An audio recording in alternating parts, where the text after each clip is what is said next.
When I tore off the original roof, the front cap was a mess of caulk and sealants and all kinds of patch jobs that the previous owner had attempted to fix the leak with. And the aluminum trim piece was all gunked up with that stuff. Now, I never intended on using the straight piece across the front, but I wasn't sure if I was going to be able to bend the new trim piece. So I hung on to those curved pieces, thinking if I can't bend the new stuff, I can always reuse those and just patch it together. Honestly, I didn't hold out a lot of hope that I was going to be able to bend the new pieces, and I kind of assumed I was going to have to use the original pieces again.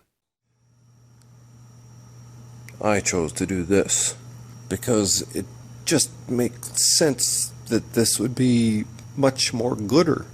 Much more gooder. Somebody needs to learn you to talk more gooder. This has to be better. There's one less seam. Solid piece all the way across, bent at the end. I just used a 16-foot piece, stood it up, got it lined up at the edge over there where I wanted it, and then bent it around, bent it down, bent it around according to the contour here. Flexed it a little bit in my hands to get it just the way I wanted it. It's aluminum, it bends fairly easily. I was a little concerned about creasing the edge, but as you can see, not too well in this light, but it's not, I was a little worried about this edge getting wavy or kinking, or these channels inside here getting collapsed because of the bend, but it worked out real well. I'm very happy with the way it bent. And then I had to put a few screws in it. Once I got it lined up over there, I put a few screws in it to hold it down across here, and then bent it down over there, marked where it was joining up with the other trim piece, used a hacksaw and just chopped it off. And now I have, as you can see, put in the butyl tape, pressed it in here. My next step is to clean up the edge here, clean up here, clean up the roof, the front cap piece where it meets the roof. I'm going to use just a rag and a little mineral spirits. Clean this up, clean the dust off. As you can see, it's gotten pretty gritty because it's in a barn with a dirt floor and lots of sawdust. What difference does it make? Well, let's see if in this light you can see the difference.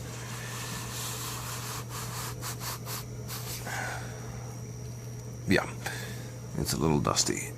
So I will go across here and clean this up thoroughly and do the same thing up here, and then wipe it down, dry it off.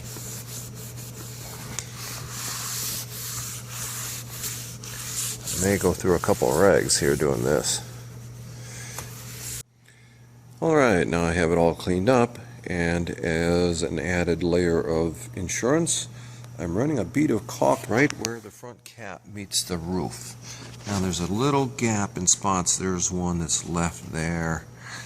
Under here was a bigger gap, and I shoved the nozzle of the caulk gun underneath there, so I get the caulk underneath the cap, and then as I tighten down the trim piece, it squishes out a little bit, squishes up inside there a little bit. And that just provides one more layer of protection against water penetration. And I'm using an M1. This is a adhesive sealant. This is not a silicone base. This is the good stuff. And I'm not using a lap seal because I don't want something soft and mushy under here. And you will see why later. Once it's all screwed down, I put a bead of caulk along this edge and then also along the back edge here. Well, okay. I put a bead of caulk back here. Up here I had all the caulk that had squeezed out from the bead I put down originally. And then I smoothed it out. I just used my finger and smoothed it out. So that way I have a nice even surface for the Turnabond tape to stick to. It's a little messy over here, but that's okay. I'm not going to put any lap seal or any caulking in on the screw heads themselves. If I were not putting the tape over the top of this, that would certainly be necessary, but I'm going to seal this up 6 ways from Sunday. So the next step is to put the vinyl screw covers on. I debated doing that or not doing that, since I am putting the tape over the top of it, but I think that the vinyl dome, if there was, a little dome here, would give the tape something a little better to stick to. Otherwise I'm going to have an air gap inside here, and I don't like that. So I'm going to put the vinyl screw cover on, and that's just one more layer of protection. This is the overkill roof, so let's go for the overkill.